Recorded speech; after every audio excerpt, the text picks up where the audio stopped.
Assalamualaikum warahmatullahi wabarakatuh. Salam sehat semuanya. Baiklah, pada kesempatan kali ini kita akan memulai materi pertama, yaitu tentang urban in micro, meso, and macro scale. Pengampunya tetap oleh saya dan Pak Vicky. Nah, dilihat dari gambar berikut ini, ada 3 gambar yang tersaji. Jadi pada konteks urban itu ada pembagian peran dalam pengembangan pembangunannya.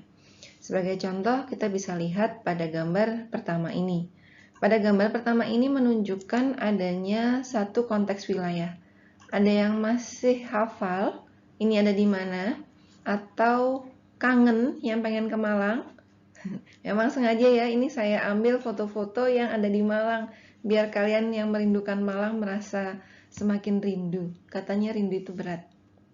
Oke, jadi saya lanjutkan di sini.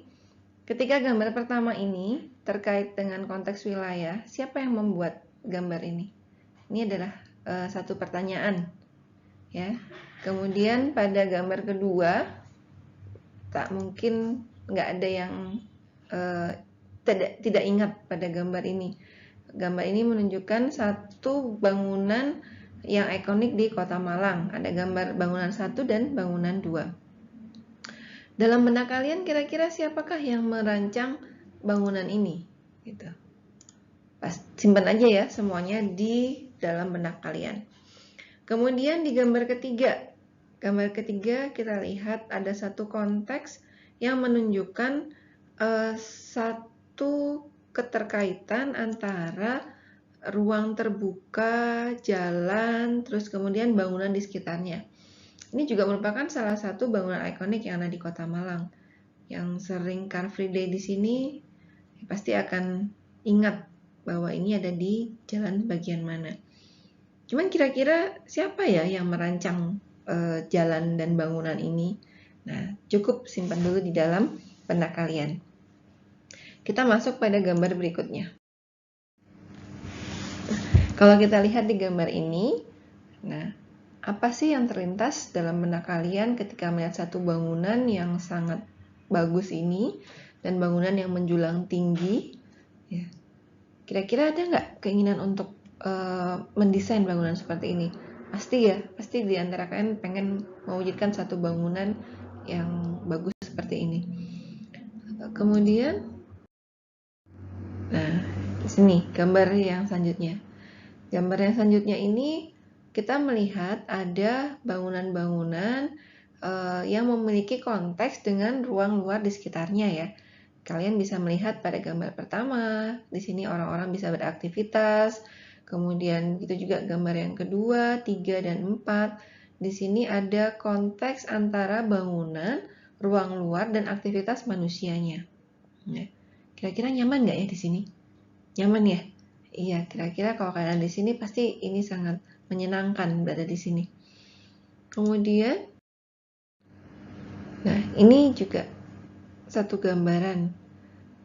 Gambar ini cukup kompleks ya. Kita melihat tidak hanya jalannya, tapi juga di sini ada bangunan-bangunan, ya.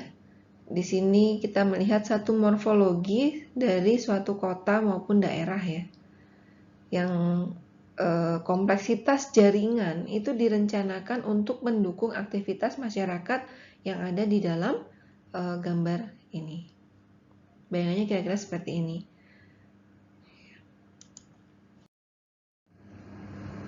Jawabannya di sini. Ya. Apa yang membedakan gambar 1, 2, dan 3 tadi? Gambar pertama itu menunjukkan bahwa ada the power of art or practice of designing and constructing building. Ya. Maka yang merancang siapa? Jelas yang merancang adalah seorang arsitek. Karena di sini ada one client, ada micro environment, ada micro social neighborhood. Jadi bangunan ini berdiri ya dalam konteks parsial atau tunggal. Ya, sama bangunan ini juga seperti itu. Dan meliputi ada 3Fs of architecture yaitu function, form, and firmness-nya. Ya. Jadi jelas bangunan ini dirancang oleh seorang arsitek. Gambar yang kedua menunjukkan apa? Gambar yang kedua itu menunjukkan ada design of functionality di antara building and infrastructure. Ya, jadi di sini kenapa bangunan itu ya dia mempunyai konteks terhadap lingkungan sekitarnya. Di sini muncullah art of making place for people. Jadi di sini masyarakat atau orang-orang itu punya a sense of place-nya, making place for people. Kemudian ada human interaction with the environment, ya. Jadi di sini terlihat ada satu hubungan antara konteks manusia yang ada di dalamnya dengan lingkungan di sekitarnya.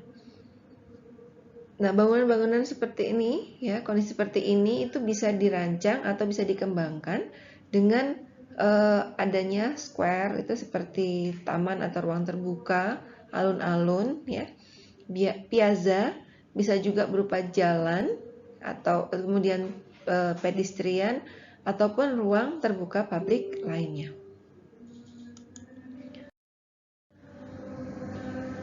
Nah, gambar yang kedua tadi itu dirancang oleh seorang urban designer. Nah, gambar ketiga itu berbicara tentang apa? Gambar yang ketiga berbicara tentang balancing the built and natural environment.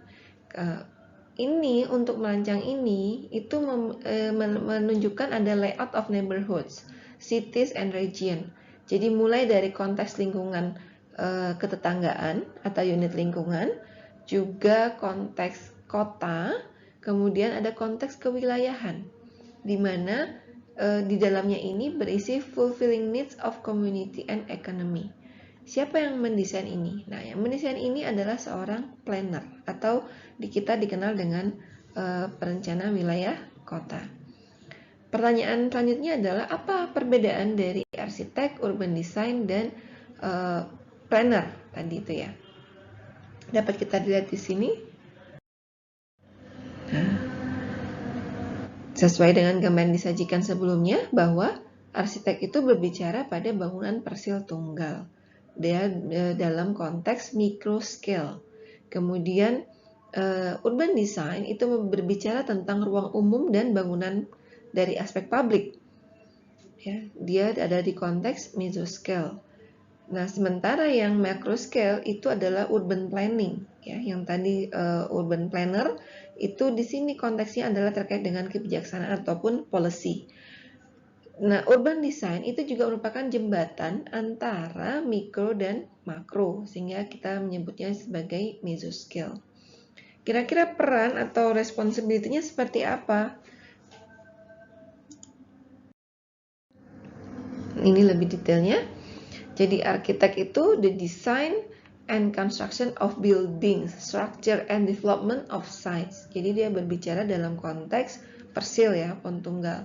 Sementara yang urban design ya, yang urban design ini dia bicara antara desain dan construction dari fisik suatu tempat dan keterkaitan dengan lingkungan di sekitarnya. Misalnya antara pembangunan jalan dengan ruang terbuka yang menjadi bagian dalam konteks suatu lingkungan bangunan ya. Bisa blok tadi berupa blok maupun neighborhood, tetanggaan. Kemudian kalau si urban planning itu bicara tentang apa? Urban planning itu bicara tentang desain, terkadang juga bicara tentang konstruksi dari physical place yang lebih luas pada suatu legal framework.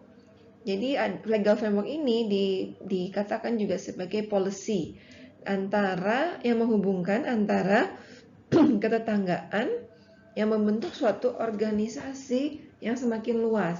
Contoh gampangnya adalah ketetanggaan itu seperti apa? Kalau di kita ketetanggaan itu kita sebutnya dengan RT ya.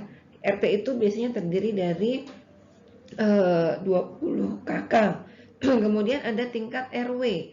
Tingkat RW terdiri dari beberapa RT. Kemudian ke lebih luasnya lagi itu ada yang namanya kelurahan, ada yang namanya kecamatan. Kemudian ada kota, ada kabupaten. Ya, kota sama kabupaten punya kedudukan yang sama. Kemudian ada lagi yang disebut dengan provinsi ya, provinsi kalau di kita. Kemudian apalagi provinsi, kemudian ada disebut dengan negara ya. Ini yang urban planning itu konteksnya ada di bagian situ. Kalau kita bisa mensederhanakan dalam bentuk tabel, maka keterkaitan dan perbedaan antara arsitek, urban design, dan urban planning itu bisa terbaca sebagai berikut. Secara skala, si arsitektur itu bicara pada konteks individual building. Ya. Sementara urban design dia berbicara spaces between buildings, ya, street, park, transit stop, dan seterusnya. Sementara kalau urban planning, kita bicara pada konteks ketetanggaan tadi, whole neighborhoods, kemudian distrik, ya, kecamatannya, kemudian kota. Jadi itu adalah lingkup yang dibawahi oleh masing-masing peran dari arsitek, urban design, dan urban planning tadi. Orientasinya seperti apa? Seorang arsitek, dia berorientasi pada estetis dan fungsional. Sementara sama urban design juga sama, berbicara tentang estetik dan fungsional. Sementara di urban planning dia berbicara dalam konteks utility-nya. Kemudian treatment of space-nya, di arsitek bicara pada aspek 2 dimensi dan 3 dimensi. Kemudian urban design itu juga bicara dalam wadah 3 dimensi, sementara urban planning itu bicara dominannya adalah 2 dimensi. Bagaimana dengan time frame-nya? Untuk arsitektur itu tidak ada batasan waktu. Jadi kalau misalnya dia single client, tergantung kliennya mau perencanaan berapa tahun, terserah. Atau dibatasi hanya sekian bulan juga nggak apa-apa, terserah. Tapi kalau urban design, dia punya masa, ya, punya masanya itu kurang maksimum adalah 5 tahun, ya. Ini nanti dalam konteks kebijakannya itu ada akan kita bahas pada pertemuan berikutnya. Sementara untuk urban planning, mereka punya perencanaan yang cukup panjang, minimal 5 tahun dan paling banyak ada 20 tahun. Ini juga konteks kebijakan dan urutannya akan kita sampaikan pada pertemuan berikutnya. Nah, dari sini kira-kira sudah punya gambaran kan? Kenapa arsitek itu dibilang konteksnya adalah mikro, kemudian urban design meso, dan urban planning adalah konteksnya makro. Nah, ini adalah gambaran dari tanggung jawab antara tadi urban planner dan arsitek. Pada satu waktu, arsitek dan urban planner itu memungkinkan untuk bekerja sama dalam satu waktu tertentu untuk merencanakan satu bangunan. Jadi si arsitek ini akan berbicara terkait dengan perencanaan buildingnya, sementara urban planner itu akan berbicara terkait dengan tanggung jawab terhadap rekomendasi bagaimana lahan yang bisa dibangun untuk satu bangunan tadi. Bangunan apa yang sesuai atau yang diperlukan untuk masyarakat terkait dengan peruntukan zonanya tadi ini. Kemudian arsitek dan urban planner itu keduanya juga harus paham dengan building codes, kemudian terkait juga dengan regulasi di tata guna lahan untuk memastikan apakah bangunan yang akan didirikan ini tadi sesuai dengan peruntukan lahannya, ya. Jadi arsitek itu mungkin fokusnya pada building project pada satu waktu, kemudian si urban planner itu akan konsentrasi atau berfokus pada beberapa bangunan ya yang mungkin akan didirikan pada satu lahan di situ ya. Jadi arsitek fokus pada one specific client's need, sementara urban planner must consider the needs of the community as a whole. Jadi bertanggung jawab terhadap peruntukan dari tata guna lahan yang ada di satu daerah tertentu.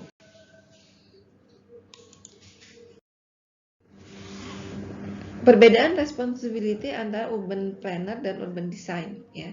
Ini juga sama. Jadi urban planner dan urban design itu dalam satu waktu itu harus bisa bekerja sama untuk membangun kota.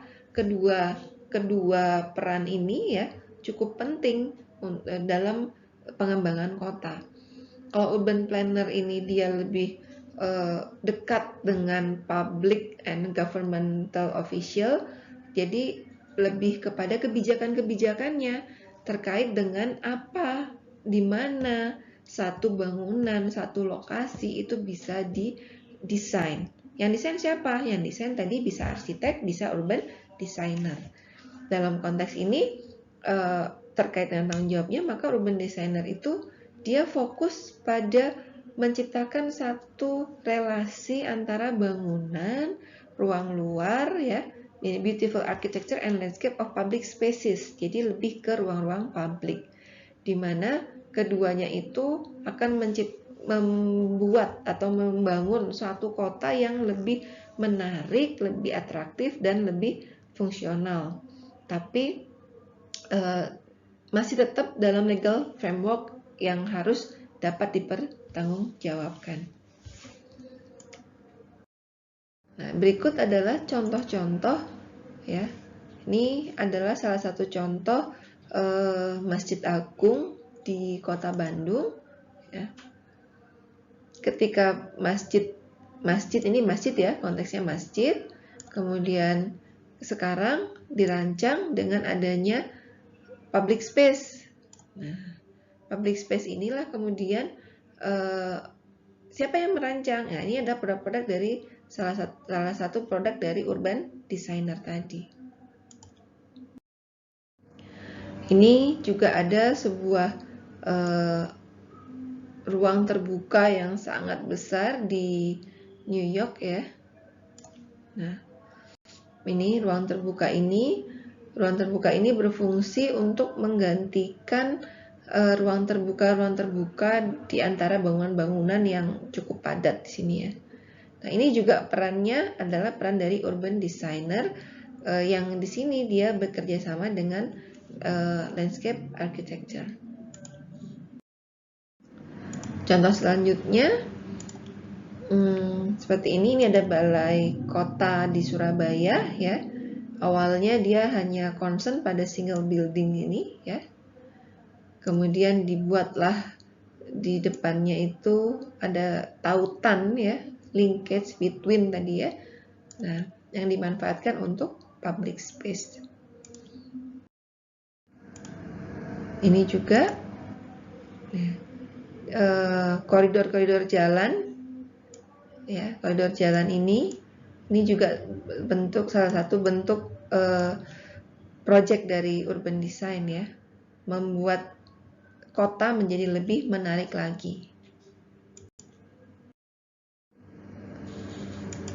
Ini contoh berikutnya, di bawah jembatan layang pada satu lahan yang tidak digunakan, ini digunakan untuk parkir, ya, dan ini ilegal, kemudian dilegalkan dia dalam bentuk taman. Ada beberapa taman, ya, yang di bawah jembatan ini. Jadi di bawah jembatan ini dibuat lebih bermanfaat untuk kepentingan publik. Ini juga contohnya yang di bawah jembatan di taman film, ya, ini, ya, yang di Kota Bandung dimanfaatkan untuk ruang publik. Nah, kalau biasanya kita belajar offline itu pasti saya akan bertanya, kira-kira ada pertanyaan. Kalau karena kita sekarang dalam kondisi seperti ini, maka dibalik pertanyaannya adalah, gitu, ya. Jadi nanti pertanyaan ini silahkan kalian jawab di forum diskusi e-learning perancangan kota, ya. Ini berlaku untuk semua kelas perancangan kota. Pertanyaannya apa? Pertanyaannya adalah, apa yang harus dipahami oleh seorang arsitek terhadap kota? Tuliskan jawabanmu pada form diskusi e-learning pengantar perancangan kota. Jika ada pertanyaan lebih lanjut, akan disediakan Q&A pada form diskusi di e-learning pengantar perancangan kota. Terima kasih banyak atas perhatiannya. Semoga ilmunya bermanfaat, kemudian kalian juga dapat memahaminya dengan mudah. Salam sehat selalu. Assalamualaikum warahmatullahi wabarakatuh.